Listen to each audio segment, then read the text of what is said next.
सर्वप्रथम करुणा के अवतार शरमणपति भगवान महावीर स्वामी के पावन पवित्र श्री चरणों में कोटि कोटि वंदन नमन। श्रमण संघीय चतुर्थ पदधर ध्यान योगी आचार्य सम्राट डॉक्टर श्री शिव मुनि जी महाराज साहब एवं हम सब की शंका का समाधान करने वाले आगम ज्ञाता आगम पुरुष उपाध्याय प्रवर परम पूज्य गुरुदेव श्री जितेंद्र मुनि जी महाराज साहब के पावन पवित्र श्री चरण कमलों में अनंत अनंत वंदन नमन करती हूँ। ऑनलाइन एजुकेशन के प्रणेता संघ सेतु उपाध्याय प्रवर परम पूज्य गुरुदेव श्री रविंद्र मुनि जी महाराज साहब के चरणों में कोटि कोटि वंदन नमन एवं सुख साता पूछती हूँ। आगम वाचना में पधारे पूज्य सभी गुरु भगवंतों को एवं गुरनी तुल्या पूज्य सभी महासतियों जी के चरणों में अनंत अनंत वंदन नमन। आज ज्ञान दाता आगम प्रदाता मम आराध्य पूज्य गुरुदेव श्री जी की प्रत्यक्ष वंदना का लाभ ले रहे हैं।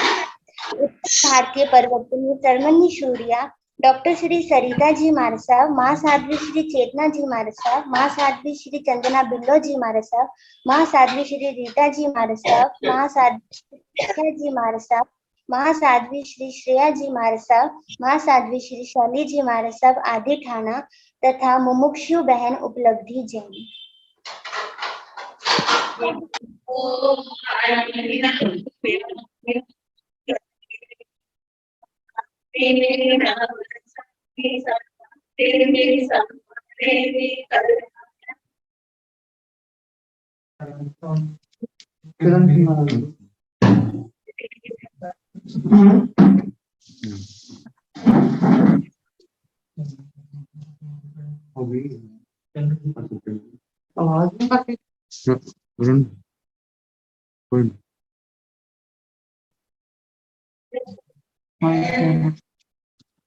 सुख साता है, आपकी आवाज नहीं आ रही।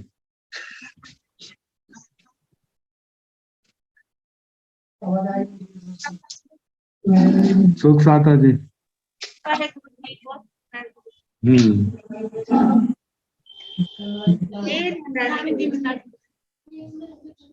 सुख साता जी।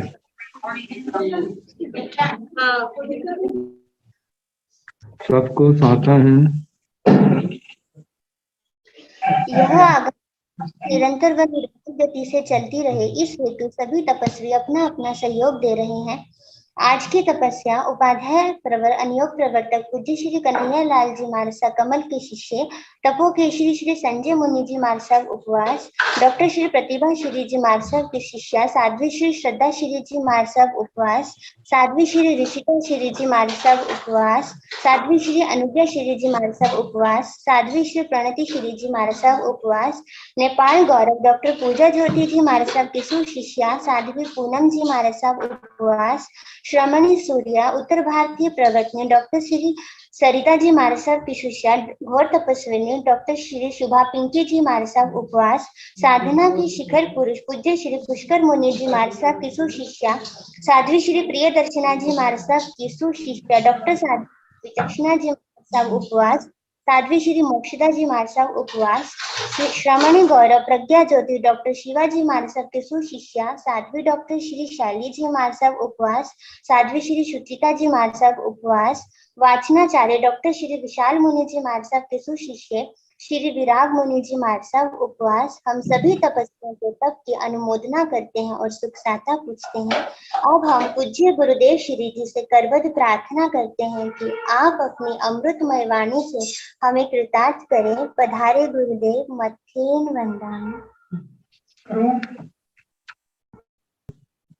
नमो अरिहंताण, नमो सिद्धाण, नमो आयर्याण, नमो उवध्यायाण, नमो लोये तव साहुण, एतो पंच नमोकारो सव पावकनाशनो, मंगलानंत संदेशिन परमं हवै मंगलम्।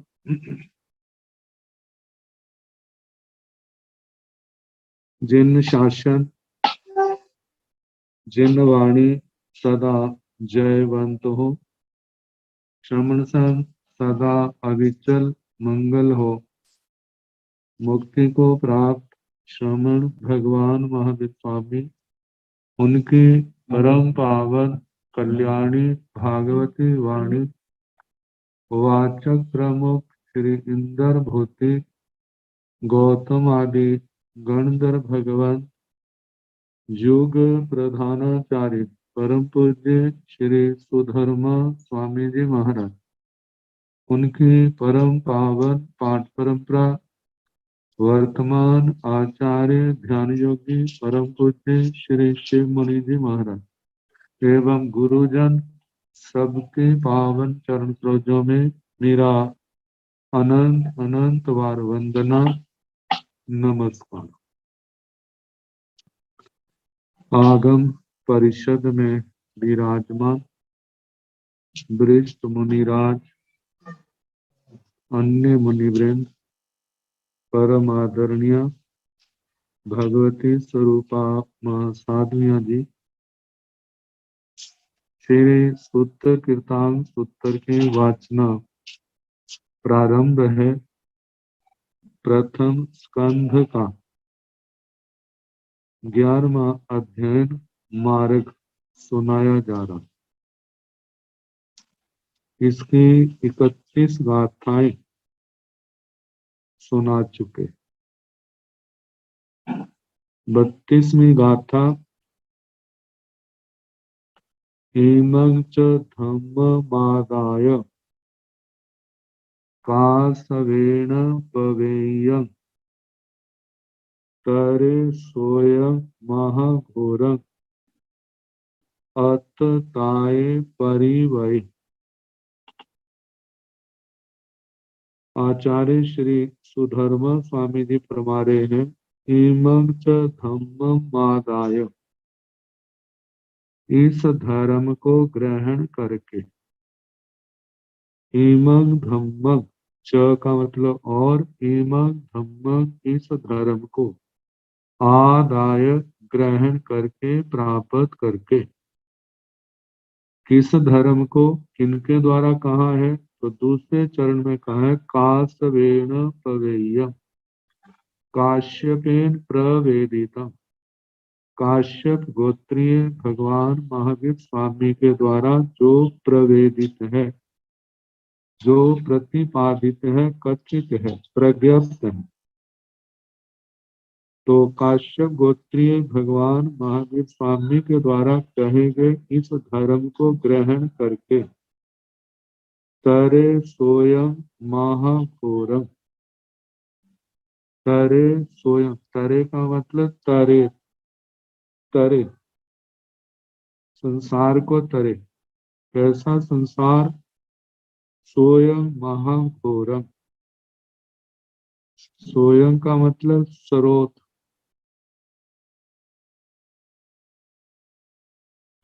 महाघोरम जो महाघोर है, महाघोरतम सोयम स्रोत। स्रोत वैसे झरने आदि को कहा जाता है, लेकिन जहां पर संसार के लिए आया है, जो अत्यंत घोर भयानक है, ऐसे संसार रूपी स्रोत को तरे पार करे। जैसे स्रोत, झरना जो नदी का रूप बन गया है, जिस नदी में पानी गहरा है, पानी का प्रवाह तेज है, उस नदी को पार करना आसान नहीं होता। इसी प्रकार इस संसार, इसके अंदर कितना प्रवाह तेज है, कितना पानी है। ये 14 राज्यों प्रमाण क्षेत्र की अपेक्षा से तो आत्मा अनंतावार एक किनारे से दूसरे किनारे पर आया गया है, लेकिन जन्म मरण के प्रवाह से आत्मा अभी तक मुक्त नहीं हुआ। सिद्ध गति में गमन, सिद्ध अवस्था जो आत्मा को प्राप्त होगी, वह तो तभी होगी जब 8 कर्मों का बंध विच्छेद होगा, बंधनों से मुक्त हो जाएगा। तो कहा है कि इस धर्म को जो भगवान के द्वारा कहा गया है, कौन सा धर्म? पहले तो ज्ञान अहिंसा संयम तप रूप है। ज्ञान दर्शन चारित्र तप रूप है, जो 5 प्रकार के आचार का रूप है। ज्ञानाचार, दर्शनाचार, चरित्राचार, तपाचार, वीर्याचार। श्रुत धर्म, चारित्र धर्म, ये जो नाना स्थानों में आगमों के अंदर जो धर्म की व्याख्या की है, इस धर्म को ग्रहण करके इस संसार का जो महासागर है, इसको पार करे। देखा जाए तो इस धर्म के बिना इस संसार को कोई पार नहीं कर सकता। इस धर्म की आराधना से ही आत्मा कर्मों के नए आने वाले कर्मों के बंध को रोकता है और पूर्व के बंधे हुए कर्मों की महानिर्जरा करता हुआ उस कर्म बंध से मुक्त होता है। तो कहा इसको तरे आत्ताय परिवय। चौथा चरण है आत्ताय, आत्म त्राणाय, अपनी आत्मा की रक्षा के लिए परिवय संयम मार्ग में आत्मा प्रगति करे, आत्मा आगे बढ़े। क्योंकि संयम ज्ञान दर्शन चारित्र तप रूप जो धर्म है, इसको छोड़ करके संसार को तरने का और कोई रास्ता नहीं है। इसलिए भगवान फरमाते हैं, आपने शास्त्रों का स्वाध्याय करके ज्ञान पा लिया, अपनी श्रद्धा को निर्मल कर लिया, लेकिन इतने मात्र से कर्मों के प्रवाह का विच्छेद नहीं होगा। कर्मों के प्रवाह का विच्छेद जो होगा, जहाँ जानना जरूरी है, श्रद्धा जरूरी है, वहां पर संयम और तप भी जरूरी है। क्योंकि संयम के द्वारा आने वाले कर्मों को रोका जाता है, जिससे संवर की प्राप्ति होती है, और तपस्या के द्वारा पूर्व के बंधे हुए कर्मों को काटा जाता है। कहा कि जब ये कर्मों का प्रवाह, नए कर्मों का आगमन रुक जाएगा, पुरातन कर्म कट जाएंगे, तब आत्मा की पूर्ण रूप से रक्षा होगी, आत्मा कर्मों के आवरणों से मुक्त होगा। वही वही अवस्था आत्मा की रक्षा की है, आत्मा के तराण की है। तो इसलिए भगवान ने कहा कि अतताय परिवय, अपनी आत्मा की रक्षा के लिए इस संयम मार्ग में आगे बढ़े। आगे बताया है, वीराय गाम धम्मे ही जे के जगाई जगा, तेसिंह अतु मायाय थाम उपम परिवय। वीराय गाम धम्मे ही, वीराय जे मुमुक्षु आत्मा, जो साधु साध्वी के रूप में, और इसके साथ श्रावक श्राविकाएं भी तो मुमुक्षु हैं, वे भी कर्मों के बंधनों से मुक्त होना चाहते हैं। कहते हैं मुमुक्षु है, बड़ी अच्छी बात है, लेकिन मुमुक्षु होने से ही तो आत्मा का कल्याण नहीं होगा। आत्म कल्याण के लिए कर्मों के बंधनों से मुक्त होने की उत्कट अभिलाषा होना परम आवश्यक है। फिर उसके बाद संयम और तप में आगे बढ़ना, ये भी परम आवश्यक है।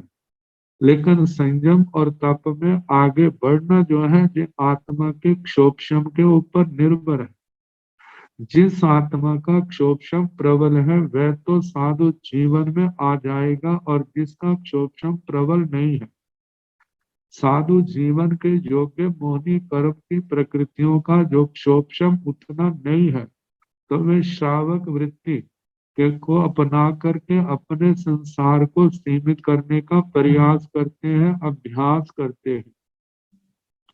तो बताया है कि वीराय काम धम्मे ही, जो मुमुक्षु आत्मा है, मोक्ष जाने की चाहना करता है, वह ग्राम धर्म, ग्राम धर्म आता है इंद्रियों के विषय जो है, इंद्रियों के विषय जो है शब्द रूप गंध रस स्पर्श है, ताकि इनके प्रति अनुकूल है तो आसक्ति का कारण बनते हैं, प्रतिकूल है तो घृणा द्वेष का कारण बनते हैं, कषायों की उग्रता का कारण बनते हैं। तो इसलिए कहा है कि इन चाहे अनुकूल हो चाहे प्रतिकूल हो, इन सब से क्या होना है, विरत होना है। पहले तो इंद्रियों के जो उत्कट विषय है उस स्थान पर जाए ना, उस स्थान को टाल दे। मानो अचानक ऐसे इंद्रियों के विषयों का संपर्क होता है तो भगवान फरमाते हैं उनके प्रति जो राग द्वेष की भावना है उसका निग्रह करे। यदि निग्रह करेगा तब तो वह इस अवस्था को पार कर जाएगा। यदि वो नहीं करता है तो वे संसार के उलझनों में फंस जाएगा। तो आत्मा संसार के अंदर ना फंसे, इसलिए भगवान ने कहा इन इंद्रियों के विषयों से विरक्त हो। जे कई जगई जगह, जे कई जे केची जगती जगह, ताकि जे कई जो कोई जगई इस संसार में जगह। जगह का जहाँ पर मतलब है संसार में प्राणी है, जैसे छह काया के जीव है, जितने भी प्राणी है तेसिम अतुब मायाए थामं कुंभम परिवय, तेसिम अतुब मायाए थामं कुंभम परिवय, तेसिम अतुब माय उनको अपने समान समझे। तेसिम अतुमाय आत्म का मतलब आत्म, उमाय उपमया, आत्मोपमया। जितने भी संसार के जीव हैं सबको अपनी आत्मा के समान ही समझे। कहा जाता है अपनी आत्मा के समान, पहली बात जितने आत्म प्रदेश अपनी आत्मा के हैं उतने ही दूसरे की आत्मा के हैं। संसार के किसी भी जीव को लिया जाए तो पहले द्रव्य से आत्मा एक है तो दूसरे की आत्मा भी एक है। यदि प्रदेशों की अपेक्षा से देखा जाए तो जितने आत्म प्रदेश अपनी आत्मा के हैं दूसरे की आत्मा के भी उतने ही उप प्रदेश हैं, ना कम है ना ज्यादा है। क्षेत्र की अपेक्षा से फैलाव में कम ज्यादा हो सकता है, लेकिन कम ज्यादा होने से फर्क नहीं पड़ता, क्योंकि संवेदना तो सबकी एक समान है। काल की अपेक्षा से जैसे मेरी आत्मा की सत्ता अनादि काल से है, ऐसे दूसरे जो संसारी जीव हैं उनकी भी सत्ता जो है अनादि काल से है। जैसे मेरी आत्मा सदाकाल रहने वाली है, ऐसे दूसरे जीवों की आत्मा भी सदाकाल रहने वाली है। भाव की अपेक्षा से देखा जाए तो जैसे गुण हमारी आत्मा में अगुरु लघु आदि पाए जाते हैं, ऐसे उसके अंदर भी पाए जाते हैं। जैसे मेरी आत्मा का चेतना लक्षण है, ऐसे उसका भी चेतना लक्षण है। जैसे गुण मेरी आत्मा में केवल ज्ञान केवल दर्शन जितने भी गुण हैं आत्मा के, जैसे मेरे अंदर पाए जाते हैं ऐसे दूसरी आत्मा के अंदर भी पाए जाते हैं। तो इसलिए कहा है कि जैसे आप अपनी आत्मा को समझते हैं ऐसे संसार की दूसरी आत्मा को भी ऐसा ही समझे जाने। थामं कुब्बम परिवय, थामं कुब्बम कहा कि थामं कुब्बम संयम में पराक्रम करता हुआ आत्मा जो है इस मोक्ष मार्ग में निरंतर आगे से आगे बढ़ता जाए। शास्त्रों में कहा जाता है परिणाम तीन प्रकार के होते हैं, हीयमान, वर्धमान और अवस्थित। कभी तो मोहनी कर्म का उदय भाव ज्यादा होने के कारण से चारित्र के प्रति जो भाव है उनमें हीनता आती है, लेकिन जिस समय चारित्र होने का उदय जो है कम हो जाता है तो आत्मा के परिणाम वर्धमान होने लग जाते हैं। कहा जाता है जैसे कि समुद्र की लहरें या सरोवर के अंदर हवा चलती है तो लहरें निकलती हैं तो उनका स्थान ऊंचा नीचा बन जाता है। ऐसे ही कर्मों के उदय भाव से तो लहरों में ऊंचाई, लहरें जो है आत्मा के अंदर संसार की ओर आकृष्ट होता है, लेकिन जिस समय इसका मोनी कर्म का उदय कम हो जाता है तो आत्मा मोक्ष मार्ग की ओर ऊपर गतिमान होता है।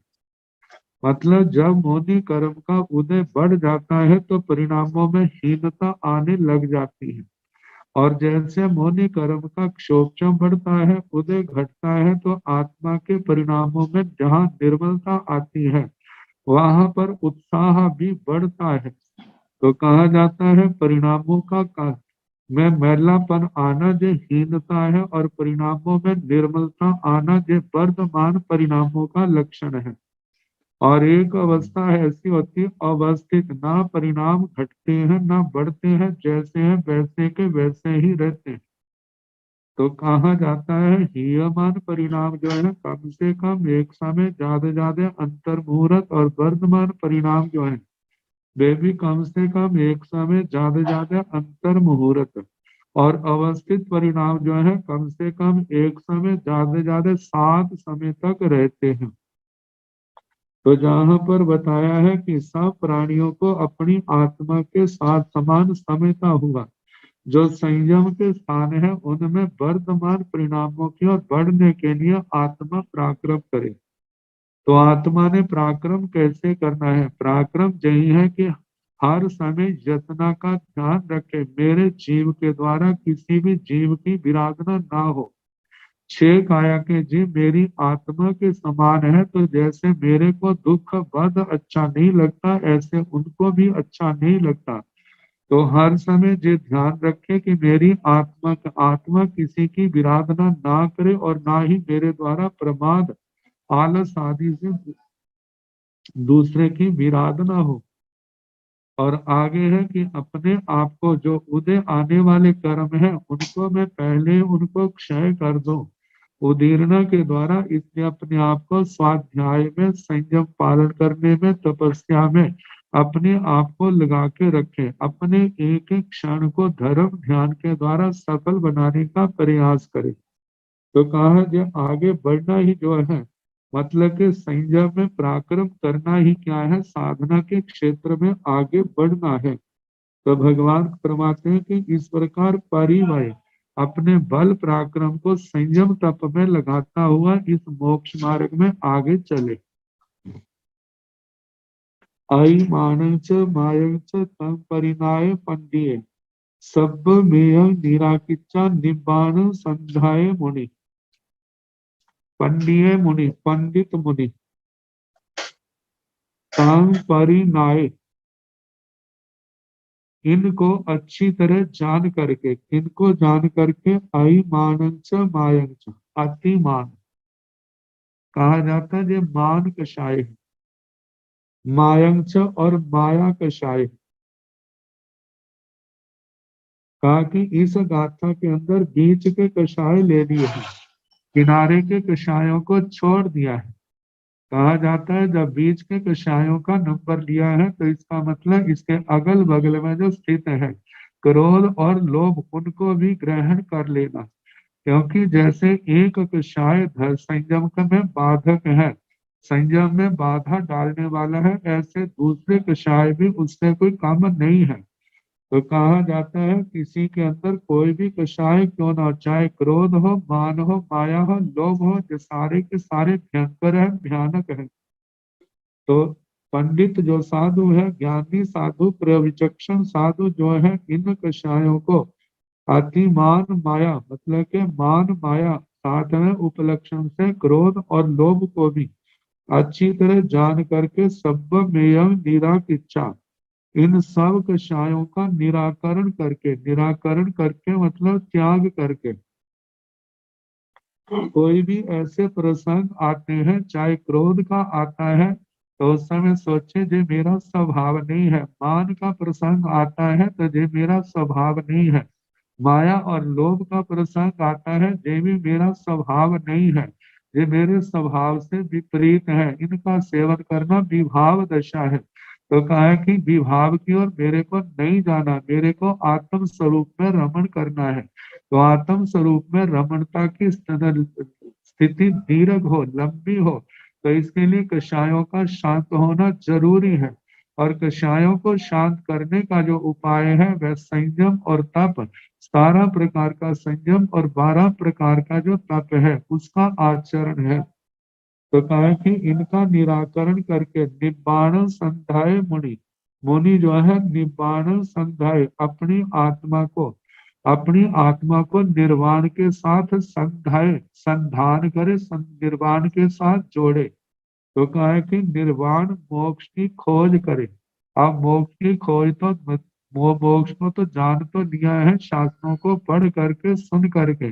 अब तो उसको प्राप्त करने के लिए प्रयास करना है। वो प्रयास क्या है? वो यही ज्ञान दर्शन चारित्र तप की सम्यक आराधना जो है, यही क्या है? उस निर्वाण को पाने का मार्ग है। तो कहा है कि इस प्रकार अपने आप को धर्म आराधना के द्वारा संयम तप के पालन से अपनी आत्मा का संबंध जो है निर्वाण से सिद्ध गति से जोड़े।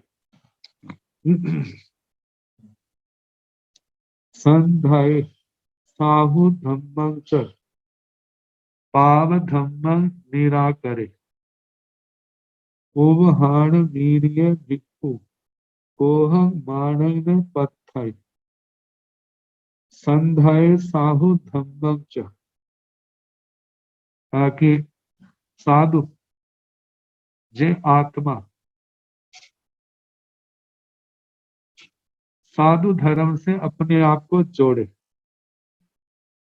साधु धर्म क्या है?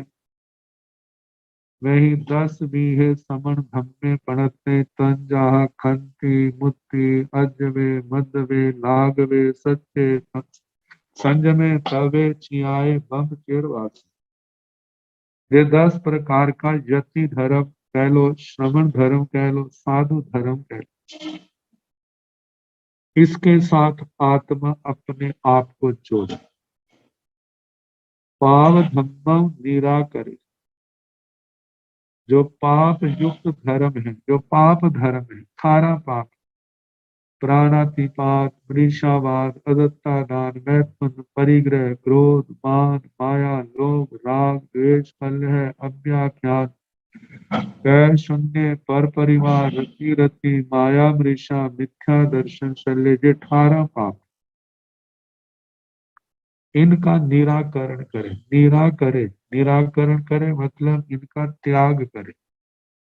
आत्मा के अंदर भाव आते हैं तो अपने आप को रोके। जैसे बच्चा घर से बाहर सड़क पर जाता है तो माता पिता उसको रोकते हैं, इसी प्रकार आत्मा मन वचन काया की जो प्रवृत्ति पाप की ओर जाती है तो उस ओर से अपने आप को रोके, अपने आप को संयम में लाए, तपस्या में लगाए, जिसके कारण से पाप का आगमन ना हो, आत्मा मलिन ना हो। उवहाण वीर्य भिक्षु, भिक्षु कैसा है? उवहाण वीर्य, अपनी शक्ति को उपधान तप में लगाने वाला। उपधान वीर्य, उपधान जे तप ही जिसकी शक्ति है, तप ही, क्योंकि तप बल से ही तो आत्मा निर्मल हो। जितनी आत्मा निर्मल होगी उतना मोक्ष मार्ग में उसका गमन जो है निर्विघ्न होगा। तो आत्म बल का धनी जो भिक्षु है वह अपनी शक्ति को उपधान तप में लगाए, संयम में लगाए। कोह मानव ने पत्थर, क्रोध मान की, इनकी प्रार्थना ना करे, इनकी चाहना ना करे। पत्थर की छाया जो दी है, वैसे तो आता प्रार्थयते, लेकिन इन्होंने दी है वर्जयित। वर्जयित का मतलब इनका परित्याग करे। क्रोध मान माया लोभ चारों कषायों का सेवन ना करे, इनको उदय में ना आने दे। जैसे प्रतिसंलीनता तप में आता है कषाय प्रतिसंलीनता, कषायों को की उदीर्ण ना करे। जिन कारणों से कषाय उदय में आते हैं उन कारणों से दूर रहे। मानो जबरदस्ती आ जाए तो क्या करे दूसरा व्यक्ति? तो उस समय अपनी समझदारी यही है, या तो अपने आप को रोके, नहीं है तो अपना स्थान छोड़ दे, स्थान बदल दे। इसी में आत्मा का भला है, आत्मा का कल्याण है। क्योंकि उन कषायों के अंदर उलझेगा तो आरत ध्यान रौद्र ध्यान दोनों ही आएंगे। जब दोनों आएंगे तो वहां कर्म बंद के अलावा और कुछ नहीं होगा।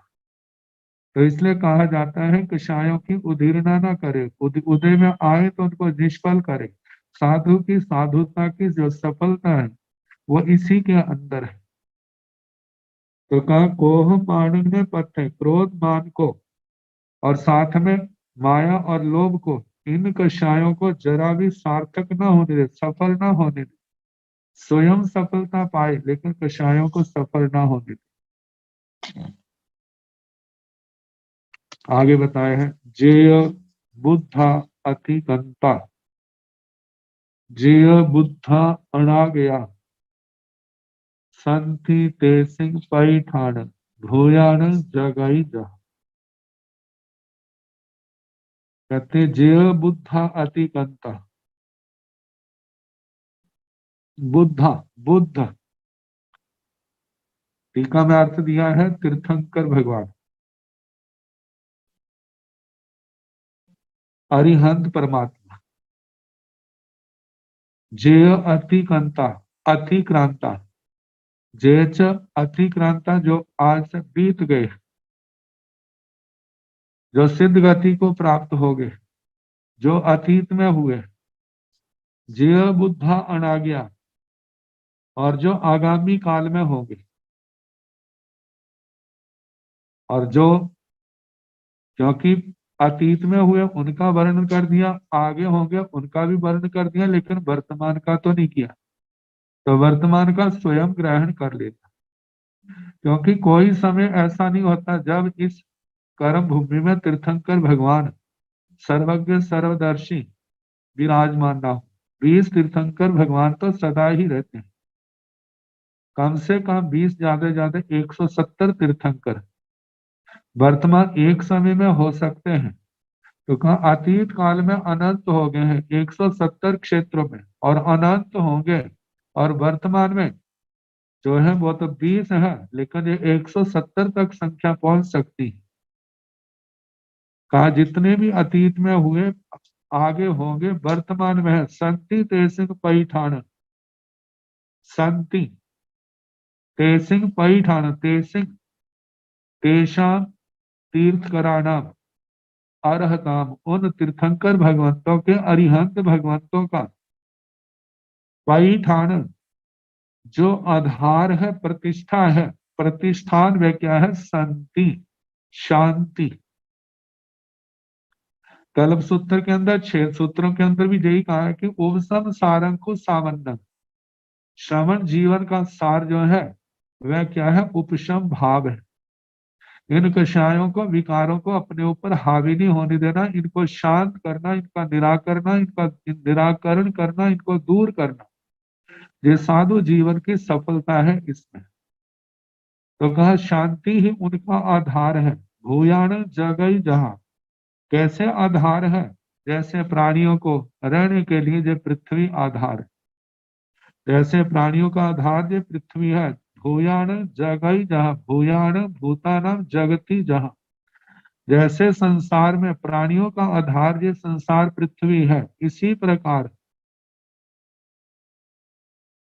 इन सब तीर्थंकर भगवंतों का जो प्रतिष्ठान आधार है वो शांति है। जितने भी तीर्थंकर भगवान आगे बढ़े हैं वो शांति से ही आगे बढ़े हैं, अशांति से कोई नहीं बढ़ सका। जब जब आत्मा के अंदर अशांति का भाव आया है तो आत्मा का पतन ही हुआ है, और जब जब आत्मा के अंदर शांति भाव प्रकट हुआ है, आत्मा का विकास हुआ है, आत्मा ऊर्ध्व गामी बनी। तो इसलिए कहा जाता है प्रत्येक आत्मा इस शांति का अभ्यास करे।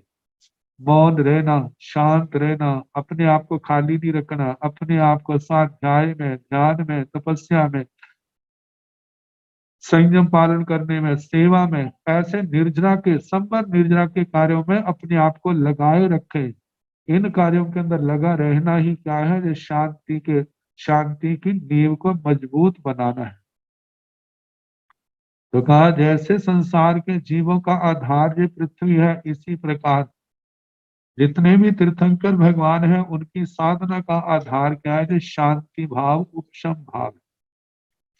अब इस अध्ययन की अंतिम क्वेश्चन, आहणं द्वयमापन्नं आशा उच्चा वया फुसे न तेसु बीणी हन्ने जा वायणव महागिरी। साधक के सामने लक्ष्य रखा है, आपने कितना बड़ा लक्ष्य रखा, हमने निर्वाण पाना है। कहा कि निर्वाण इतना आसान पड़ा कि हर कोई, यदि ये आसान होता तो आज सारे संसार के जीव निर्वाण में सिद्ध गति में बैठे होते। कहा कि निर्वाण पाने के लिए कर्मों का, बंधनों को काटना परम आवश्यक है। इसके बिना आत्मा का निर्वाण नहीं। निर्वाण का मतलब यही है कि जिनकी कषायों की आग बुझ गई, कर्मों की आग बुझ गई, तो कहा आहन वयम आपन्नम, अह इसके पश्चात वयम आपन्नम, व्रत ग्रहण किए हुए साधु को, ये साधु साधु भी ने साधु चरित्र लिया है। देखा जाए तो जो आगे कहा जा रहा है परिसय उपसर्ग, जो परिसय उपसर्ग केवल साधु साधियों पर ही नहीं, श्रावक श्राविकों पर भी आते हैं। कहा कि जो मर्यादा में बंध गया है उसके ऊपर कभी भी किसी भी प्रकार का कोई भी उपसर्ग आ सकता है, और वो उपसर्ग परिसय जो है वो उसको मर्यादा से, मर्यादा को तोड़ने में ही जोर लगाता है। जो मर्यादा से बाहर निकले, जो मर्यादा का अतिक्रमण कर जाए, मर्यादा से बाहर होगा। लेकिन कहा है कि कर्म का उदय आया है तो उसने मन के अंदर, इंद्रियों के अंदर, आत्मा के अंदर चंचलता पैदा करनी है, अस्थिरता पैदा करनी है। लेकिन आत्मा का और कर्मों का आपस में संघर्ष है।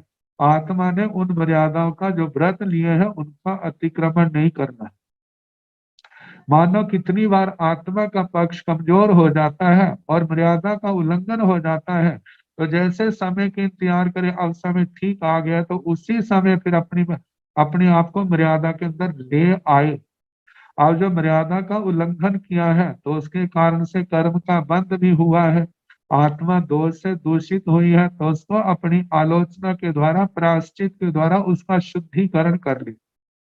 कहा कि जिन प्रबल कर्मों के उदय से आत्मा का ने धर्म की मर्यादा का उल्लंघन किया है, अब जो कर्म बंधे हैं वो कषायों के अनुसार, जैसे कषाय थे, जैसे विकार थे, जितना प्रभावित हुआ उसके अनुसार कर्म का बंध हुआ है।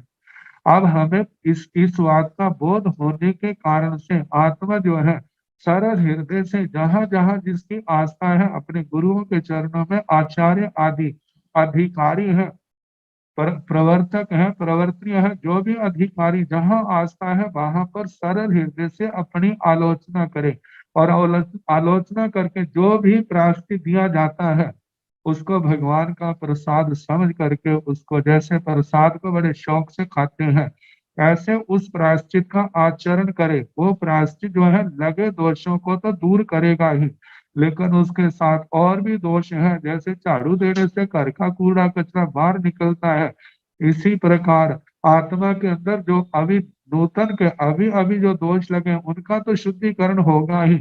यदि उत्साह पूर्वक किया जाता है तो और भी कितने कर्मों की निर्जना होती है। क्योंकि किसी समय जोर की आंधी चलती है तो घर के अंदर कूड़ा आ जाता है, तो उस समय उसके अलावा भी जब कूड़ा कूड़ा आया हुआ है, जब घर का व्यक्ति कमर बांध करके झाड़ू लेकर के हवा के रुख को देखता हुआ दरवाजे खिड़कियां बंद करके सफाई करने लगता है, तो घर के अंदर सारी सफाई हो जाती है। तो मतलब जिस समय वह इन परिसर उपसर्गों से जो आत्मा ने मर्यादा का, संयम का अतिक्रमण किया है, यदि वह सरल हृदय से अपनी आलोचना करके पश्चाताप करके प्रायश्चित लेता है, तो उसके जो नए कर्म बंधे हैं वो क्या हो जाएगा, टूट जाएंगे।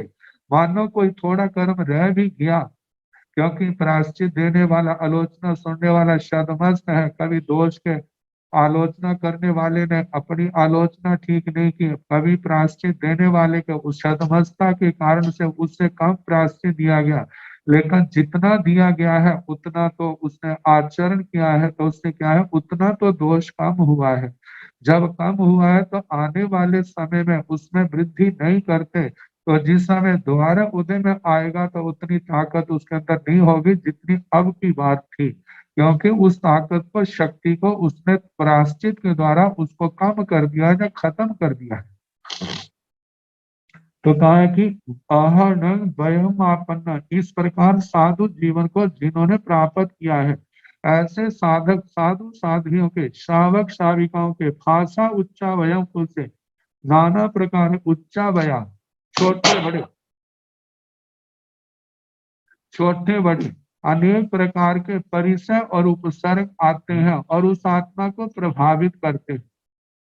तो कहा कि जिस समय ऊंच नीच छोटे बड़ी परिसर उपसर्ग आकर के उससे उसको स्पर्श करते हैं, उसको प्रभावित करते हैं, तब न तेसु बीनी हन्ने जा, वह साधु साध्वी वह श्रावक श्राविका उन परिसर उपसर्गों से घात को प्राप्त ना हो, उनसे पराजित ना हो, क्योंकि हमें अपराजित रहना है, इस बात का सदा प्रयास करना है। बाकी बाकी जिस समय युद्ध चलता है तो कभी कोई पक्ष भारी पड़ जाता है, कभी कोई पक्ष भारी पड़ जाता है, लेकिन जीत का जो निर्णय है वो तो आखिरी क्षणों में होता है। आखिर में कौन जीतता है? तो कहा जाता है जो अपने गुरुजनों के चरणों में रह करके इस संयम साधना पर चलता है और उसने दृढ़ निश्चय लेकर के चला है, तो एक दिन उसको सफलता अवश्य ही मिलेगी और मिलती है। तो कहा कि उन परिसर उपसर्गों से पराजित ना हो। वायण व महागिरी जैसे बड़ी बड़ी आंधियां चलती हैं, तूफान चलते हैं, कहा कि छोटे मोटे पर्वत तो प्रभावित हो सकते हैं, लेकिन महागिरी मेरु पर्वत जो है वो उनसे प्रभावित नहीं होता। जैसे भक्तामर के 15वें श्लोक में आता है, चित्रम की मत्र यदि ते त्रिदिशांगना भी नीतम मनागपि मनो विकार मार्गम कल्पांत काल मरुता चलिता चले न किम मंतराद्रि शिखरम चलितम कदाचित। आचार्य श्री मानतंग जी कहते हैं कि इसमें क्या विचित्रता है, यदि त्रिदिशांगनाओं के द्वारा देवियों के द्वारा आपके मानस को विकार की ओर जरा भी ले जा नहीं सकी। कहते हैं ये तो संभव होना ही था, क्योंकि दुनिया में कितने बड़े बड़े आंधियां तूफान क्यों ना आ जाए, लेकिन वह मेरु पर्वत को प्रभावित नहीं कर सकते। तो कहा कि भगवान आप मेरु पर्वत से भी क्या है, बढ़ करके हैं। तो इसी प्रकार कहा कि जैसे वायन बातेन हवा के द्वारा महागिरी जैसे महापर्वत मेरु पर्वत जो है प्रभावित नहीं होता, इसी प्रकार सम्य ज्ञान दर्शन चरित्र तप की आराधना करने वाला साधक भी इन परिसर उपसर्गों की आदियों से अपनी आत्मा को प्रभावित ना होने दे। कहा कि जितने भी साधक हैं शुरू में सारे मेरु पर्वत थोड़े होते हैं, लेकिन जो अभ्यास करते जाते हैं तो एक दिन मेरु पर्वत जैसे गौरव को प्राप्त कर लेते हैं। मतलब कैसे भी परिसर उपसर्ग क्यों ना आए, वे उनसे घबराते नहीं, उनको पार कर जाते हैं और केवल ज्ञान केवल दर्शन पाके शेष कर्मों के क्षय होने पर सिद्ध गति के अधिकारी हो जाते हैं। आगे बताया है, संबूढ़े से महापन्ने धीरे धत्ते सणं चरे निबुड़े काल माँ कंखी एयं केवलिनो मयं वेमी। इस अध्ययन की अंतिम गाथा 38वीं। संबुड़े से महापन्ने धीरे दत्ते सणं चरे। संबुड़े समृत आश्रम द्वारों का निरोध किया है जिसने, आश्रम द्वारों को रोकने वाला, शंकर की आराधना करने वाला से वह महापन्ने महाबुद्धिमान महाप्रज्ञाशील से वह साधु कैसा धीर है, जो धीर है, धृति धैर्य गुण से संपन्न है। और धीर का मतलब धीरा से राजते धीर है, जो बुद्धि से शोभायमान है, बुद्धिमान प्रज्ञावान है, ऐसा साधक दत्तेषण चरे, ताकि दूसरे गृहस्थों के द्वारा जो दिया गया ऐशनीय भोजन है उसी का सेवन करे। निबुड़े काल माँ कंकी, निबुड़े शांत, शांत रहने का ही जिसका अभ्यास होता है, जिनके कषाय विकार क्या है, शांत है, ताकि काल माँ कंकी समाधि मरण की आकांक्षा करे। कहा कि मृत्यु तो आनी ही है।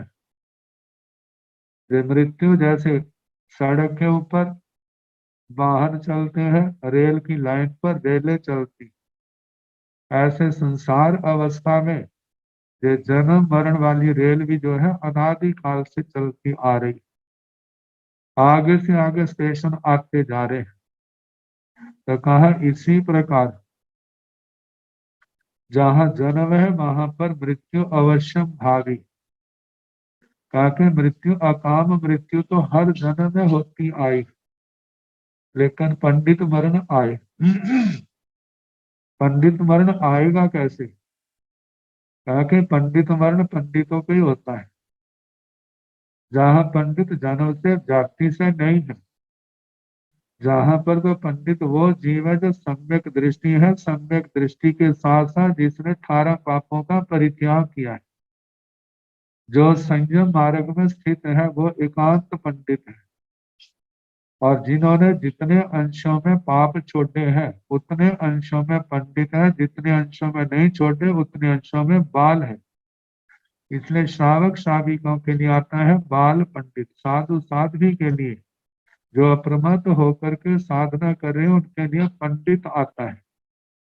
और जब सम्यक दृष्टि है, मिथ्या दृष्टि है, यदि एक भी जीव की हिंसा का त्याग नहीं किया है तो वे बाल है, एक भी व्रत को ग्रहण नहीं किया है तो वे बाल है। तो कहा है कि कालम आकांक्षी, ये आत्मा जो है पंडित मरण समाधि मरण मतलब उसकी आकांक्षा करे। तो कहा चाहना मात्र से थोड़ा होगा। जब आत्मा संयम और तप का अभ्यास करेगा, धर्म आराधना करेगा, पापों से निवृत्त रहेगा, अब जो जो ऐसी साधना करने वाला है उनके जीवन में ही ऐसे क्षण आ सकते हैं।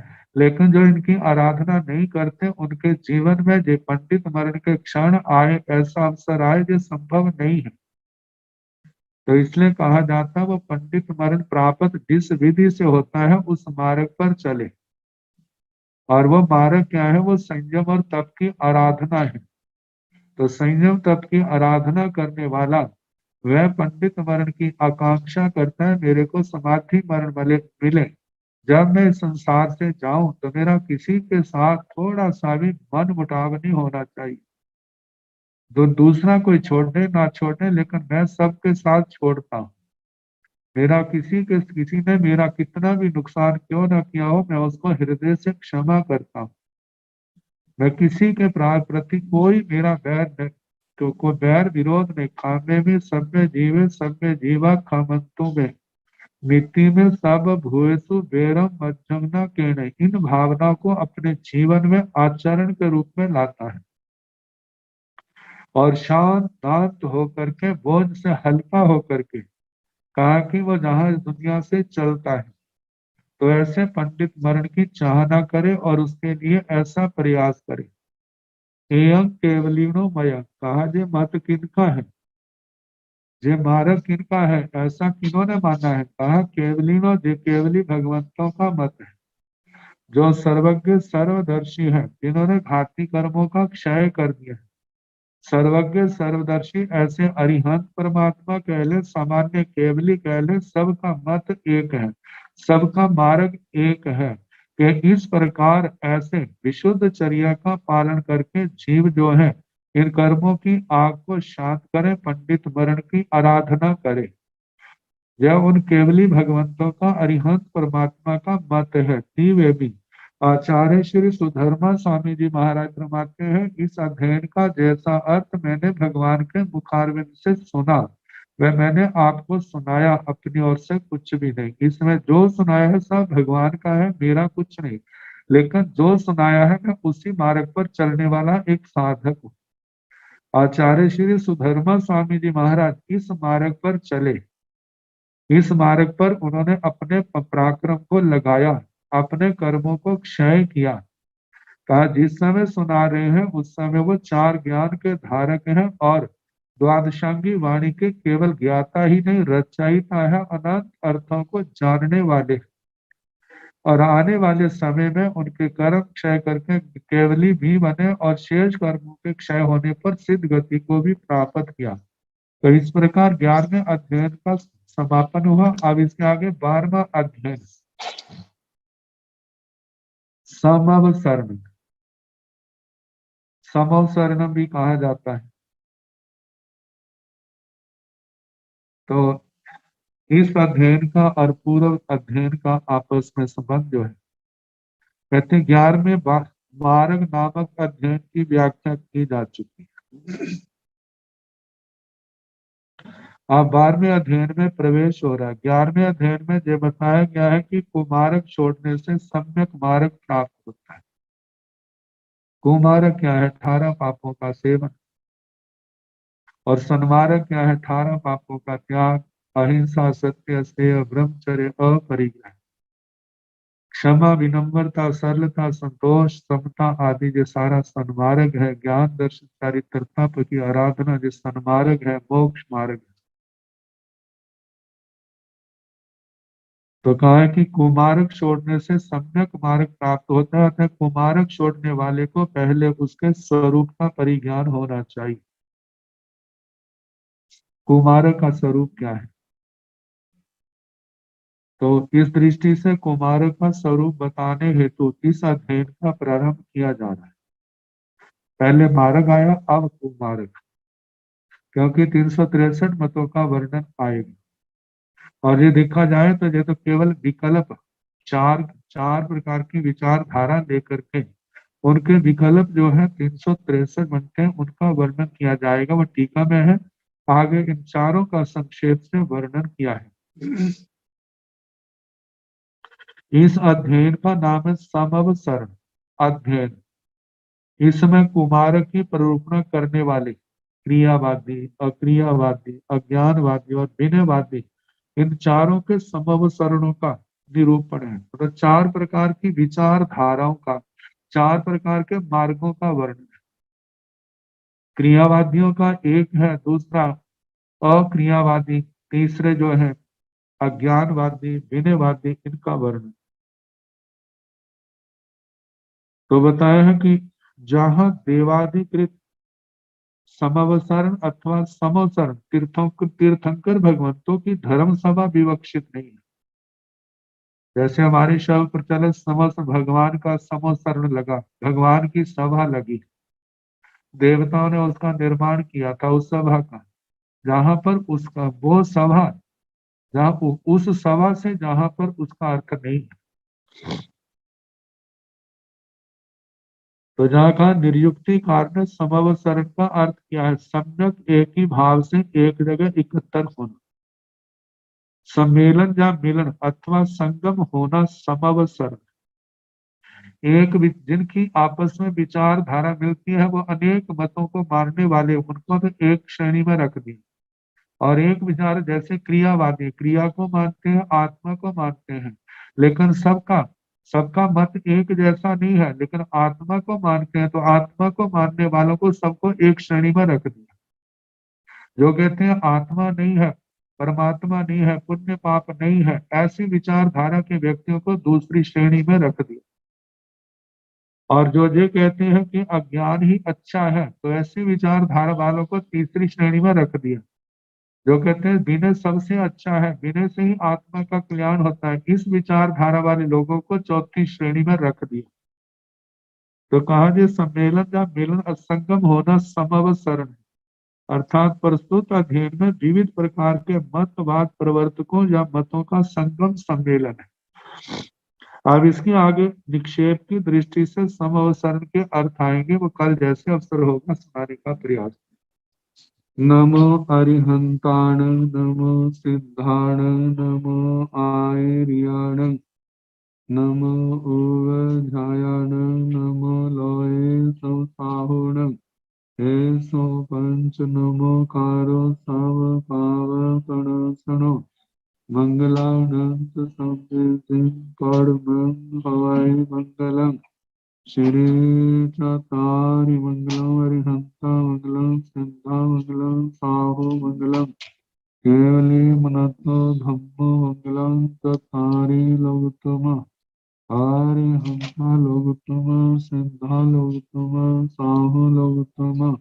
केवली मनतो धम्मो लोकतमो चतारि शरणं प्रवज्जामि आर्यहन्ते शरणं प्रवज्जामि सिद्धे शरणं प्रवज्जामि साहु शरणं प्रवज्जामि केवली मनतं धम्मं शरणं प्रवज्जामि चार शरण सुख करने दुख करने मंगल करने और शरणागति कोय जो भाव प्राणी आश्रय सबको यथा योग्य बंदा